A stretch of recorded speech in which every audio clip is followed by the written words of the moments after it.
ప్రస్తుతం ఇండియాలోనే number 1 hero అంటే ప్రభాస్ మాత్రమే. ఆయన్ని కొట్టేవాడు ఇప్పుడు అప్పుడే దరిదాపులో కూడా కనిపించడం లేదు.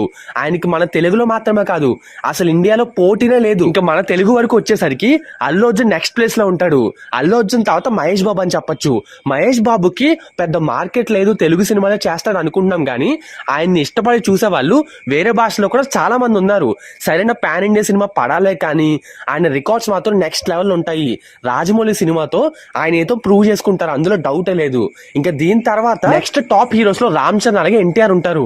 వీళ్ళిద్దరు ఎవరు ముందు ఎవరు వెనకాల అంటే కొంచెం చెప్పడం కష్టమే. RRR మూవీ మల్టీ స్టారర్ ఏదేమన్నా కానీ RRR తర్వాత వచ్చే దేవరా గేమ్ చేంజర్ సినిమాల్లో ఏది హిట్ అయి పాన్ ఇండియా వైడ్ మంచి రీచ్ వస్తే దాన్ని బట్టి వీళ్ళ తర్వాత రెమ్యునరేషన్లు, వీళ్ళ కెరియర్, వీళ్ళ రీచ్, ఫాలోవర్స్ ఇవన్నీ ఉంటాయి అనమాట. బట్ కొంచెం దగ్గరగా చెప్పాలంటే రామ్ చరణ్ మెగా హీరో కాబట్టి ఆయనకి చిరంజీవి అలాగే పవన్ కళ్యాణ్ అభిమానులు సపోర్ట్ ఉంటుంది. సో ఆయనకి కొంచెం ఎక్కువ ఎడ్జ్ అయితే ఉంటది అనమాట.